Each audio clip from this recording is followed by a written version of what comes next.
saya Zalfati Honisa di podcast kita podcastnya Twitter.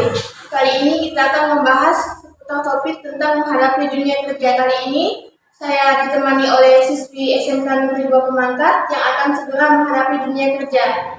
Halo, perkenalkan nama saya Amanda Putri. Saya dari siswi SMK Negeri 2 Pemangkat dan sebentar lagi saya akan. Menurut kamu nih, aspek-aspek apa aja sih yang harus disiapkan sebelum menghadapi dunia kerja? Sebenarnya kalau aspek-aspek yang harus disiapin itu ada beberapa. Misalnya contohnya itu disiplin waktu, terus beradaptasi dalam lingkungan, dan sama mentalitas.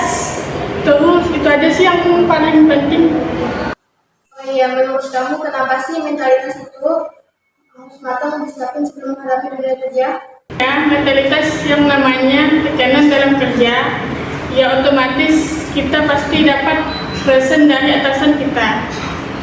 Jadi mentalitas sangat dibutuhkan buat kita untuk menyelesaikan kerjaan kita.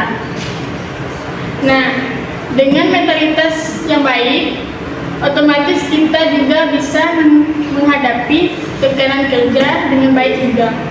Kamu terhadap tuntunan kerja seperti apa sih? Tuntunan kerja ini harus dikerjakan ibaratnya dengan mentalitas yang kuat. Kalau mentalitasnya tidak kuat, otomatis kerja tersebut nggak bakal selesai.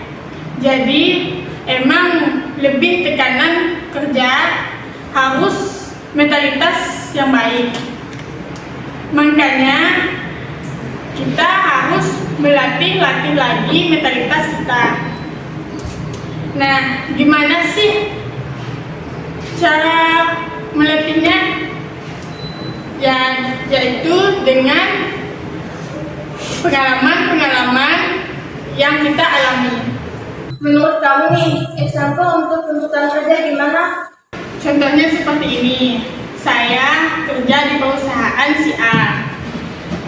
Terus saya diberi tugas oleh atasan saya. Nih, tugasnya 1, 2, dan 3. Sedangkan saya bisa mengerjakan cuma 1 doang. Otomatis kan kerjaan itu berat. Nah, gimana caranya sama menyelesaikan tugas 1 dan 2? Ini yang dinamakan mentalitas saya tidak segitu. Jadi, saya harus dibarengi tugas yang baik supaya saya tidak bisa menyelesaikan tugas yang diberikan oleh atasan saya. Studi kasus nih, misalnya kamu habis menyelesaikan pengenaan lalu ada proyek yang lalu hadiah mahal. Sebagai terima kasih atas pelayanan lulus, apa yang akan kamu lakukan, menerima hadiah atau menolak?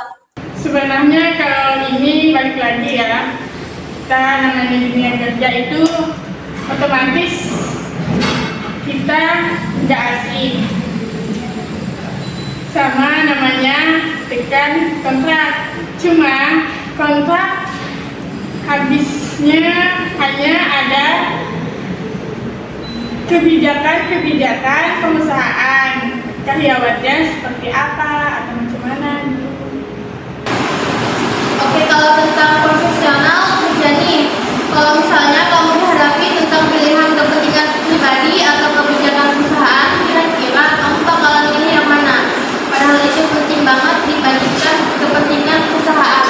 Sebenarnya buat itu sendiri ya, kan namanya perusahaan ya otomatis untuk persetujuan tersebut. Sedangkan kalau kepentingan kita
let me tell you. Sampai jumpa di episode selanjutnya.